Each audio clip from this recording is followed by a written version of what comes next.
Hi guys, today I just want to make a quick video and recap the trades we had last week. Before I get into that, I like to share this picture with you again.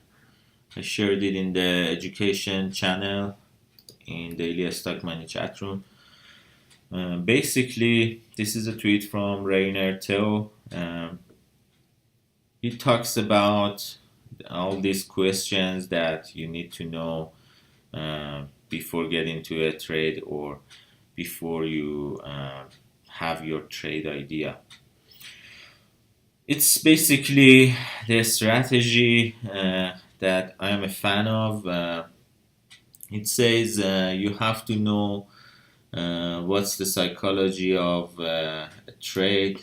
Basically, it's about other traders, how they think, and how they plan to cut losses, and they think they about their entry and this type of things. So uh, by talking about the trades from last week, you understand it better and you see how I use them to form my trade ideas. TLRY was IPO from last week on Thursday. They opened at 23, the stock went to 20, and it started to create higher lows, as you can see. And I was watching the level 2 very carefully, and when I saw it tested 2050 couple of times and then it started to make higher lows and break above this 2161, that was the time I was thinking, okay, this has more juice to run. But the problem was I didn't want to uh, get into the trade before it proves itself. I was seeing a couple of big orders come when it want to try break the support level, and they push it back up, and then again when they started to come down, there were a couple of big orders waiting for these people to absorb their inventory and push it back up. And finally, it was around 3 p.m. It went all the way up to opening price, and that was the time I told people in the chat room. Let's see if I can find it. TLRY. Yes. I said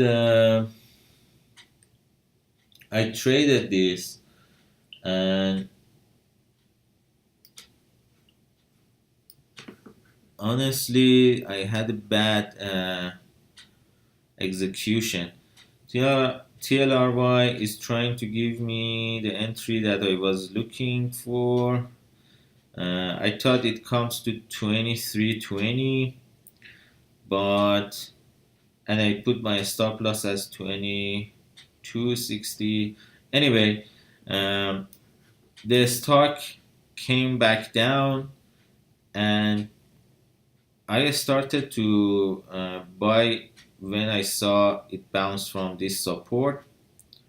But after that, there were two big red candles, and it crashed this 20 to 30 for a couple of minutes. And I was thinking, okay, it's dangerous because it's the first day of the IPO, and I don't want to become a bag holder in the first day. I chickened out, but when the market closed and the stock held this support level, all these shorts were trapped. they started to cover, and the next day it went all the way to $31. So at least I had a good trade idea and good plan. I didn't make money on this trade, but basically that was a good understanding of the situation. When you see the stock holds its support, and there were a couple of I would say institutional buyers waiting for the stock to buy at the support level, and you see how it pays off. It went all the way from 22 to 31. It's around 50% gain. That was one of the trades. We didn't make it. It's fine. Opportunity comes along every day.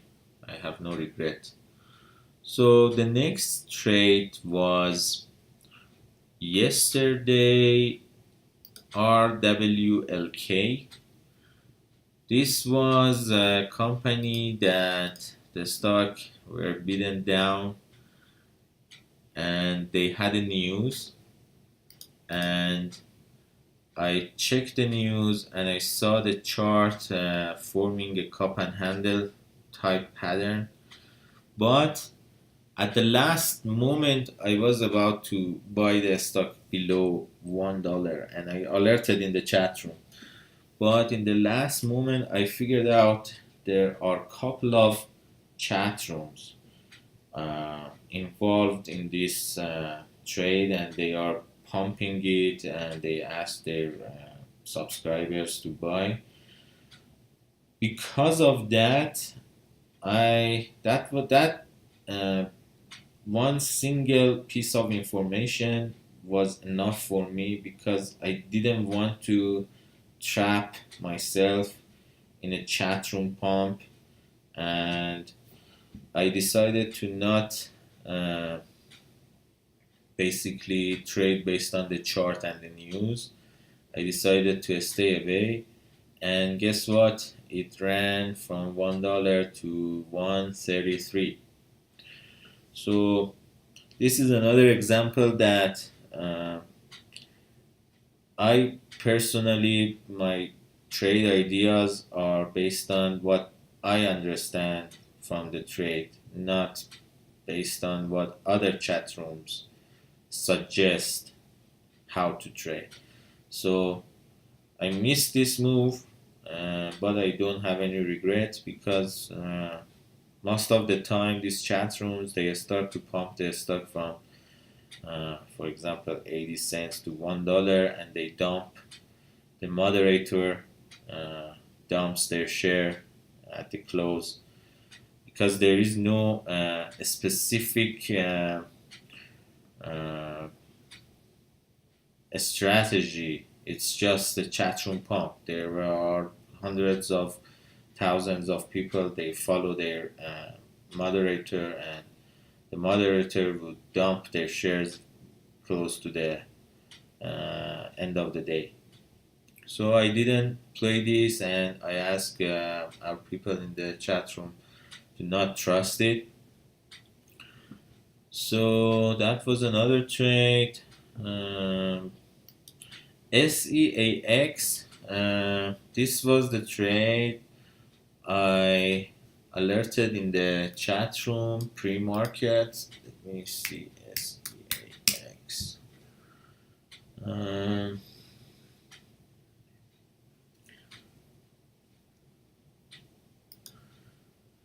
That was my alert in the chat room. SAEX will be a short into the push to high 2. Risk is 270 area. My guess is crash at the open. Anyway, it went to 270, and then it faded off from that level. The problem I had with this was it was trading around 7 million shares until it reaches to 260 to 270. and I was looking at this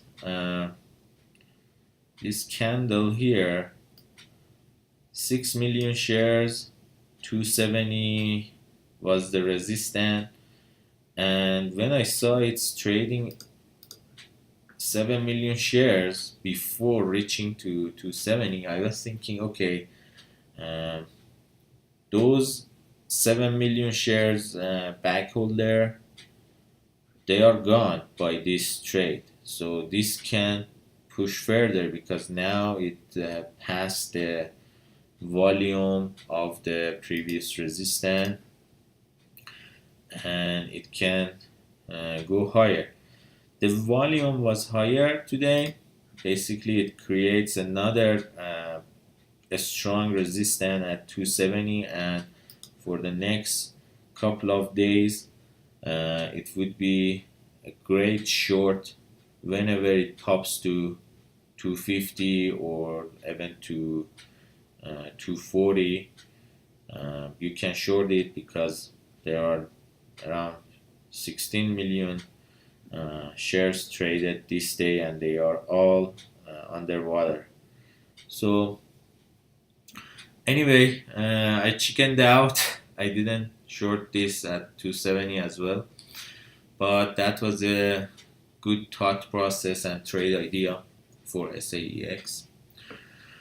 The one that, oh, before that, AQXP, one of our members alerted in the chat when it was moving from $3 to 330, and I saw the move and the chart. Basically, this stock crashed from $15 to $2. And usually the thing about these beaten down stocks is there are always shorts involved. They want to cover, and there are always some believers in this company that they think, oh, if I buy it at $2, at some point it goes all the way back to $15. It's a great company. Whatever the company does, and whatever the reason that caused this crash, they don't understand it. They just, I don't even know what's the reason for this gap. But usually these buyers, they just push the stock higher, and they create some resistance for us to short it in the future. So I was thinking this would be one of those, and I said, yeah, take your position here, and it goes to 350, which it did. But I chickened out again because one of these big red candles here, when it crashed 318 to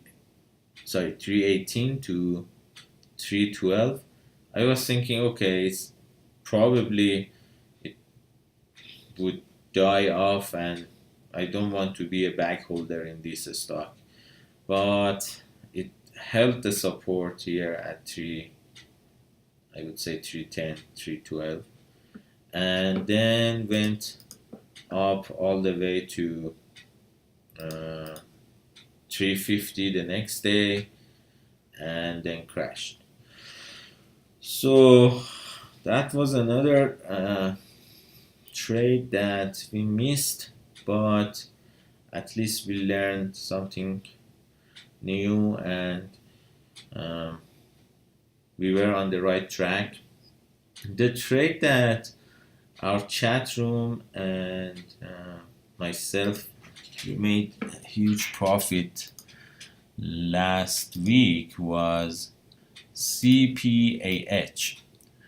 This was, I would say, this is one of the perfect examples that how you can use the psychology strategy in your trading. So I started to alert CPAH.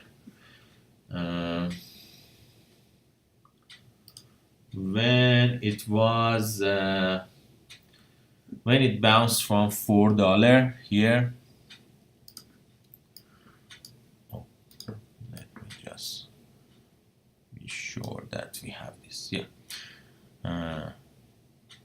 around 10:30 they started to bounce from $4, and I alerted in the chat that CPAH 10:30 Eastern Time, 8:30 Mountain Time.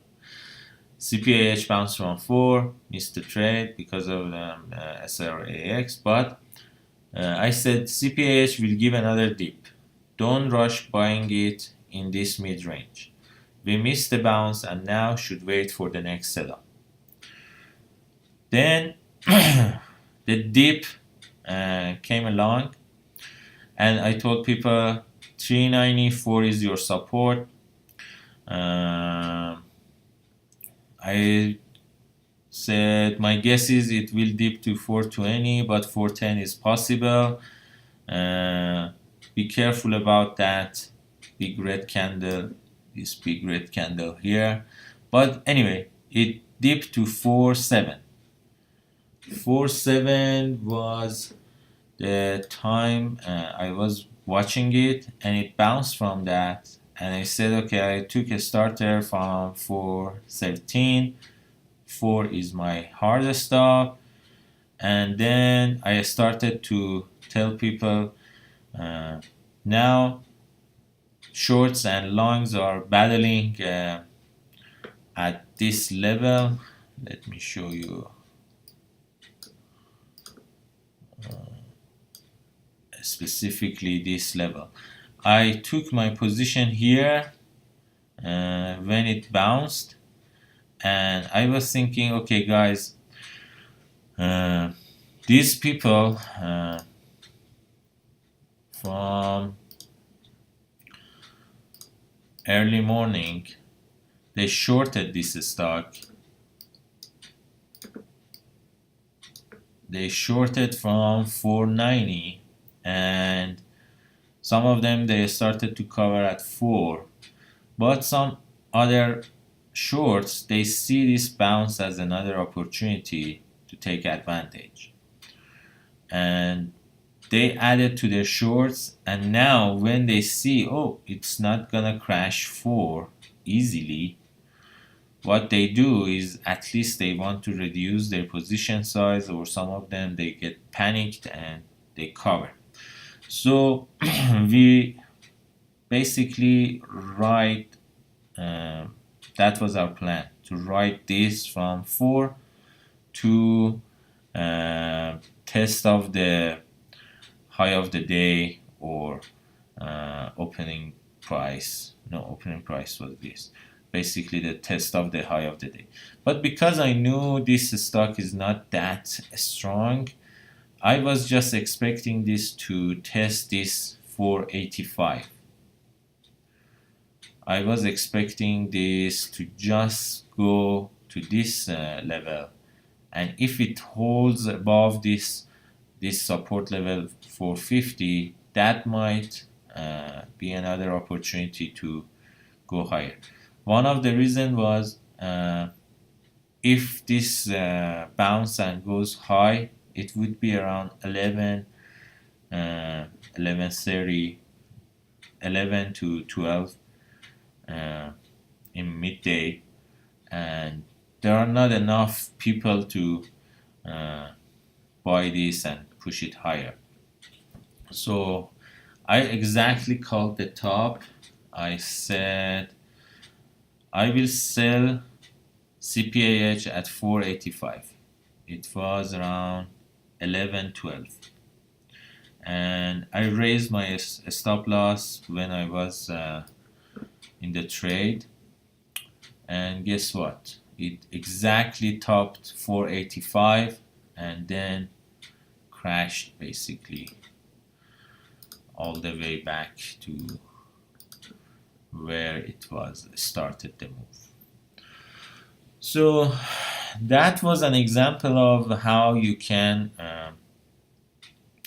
use the trading psychology to find this move. Usually this type of move, especially in this mid-range, it's very hard to use specific indicators or how you want to predict this piece of the move. You have to understand the psychology of other traders. What are they thinking? How many people shorted these? Why do you think they would cover if this bounce? Some people say, yeah, this is I don't know, ABCD, XYZ, whatever. This is that pattern. This is this strategy. But what's the strategy? It's ABCD or EFGX, whatever. What a strategy you can use when you see the stock hold its support and you call exactly the top. This comes just from understanding the psychology of other traders, and this is what I am a fan of, and I use this strategy on a daily basis. And there is no specific way that you learn this strategy unless, for example, you think about it, you look for the signs that you understand and you can predict during these movements. You have to improve this mindset. It's not a very clear, specific type of thinking. It's something that you have to develop during the time you are trading. So I put these video lessons for this reason, because I always tell people in our chat room, don't try to make your trading idea complicated. Try to think as simple as possible, because you cannot analyze all the information out there. You can just take a couple of simple information that are available to you and put them together, make a plan based on those information, and put your trades. Always manage your risk. Always think about other traders, and you would be fine. So that was it for today. If you have any questions, leave it in the comment. Send me direct message in the chat room. If you want to read about psychology of trading or psychology of crowd, I can give you some couple of books to read, and yeah, you can improve this during the time you are trading. So subscribe to the channel, like this video, share it with your friends. I try to put more videos for people to understand this mindset and improve their trading system. So thank you so much. Have a great day. See you in the chat room.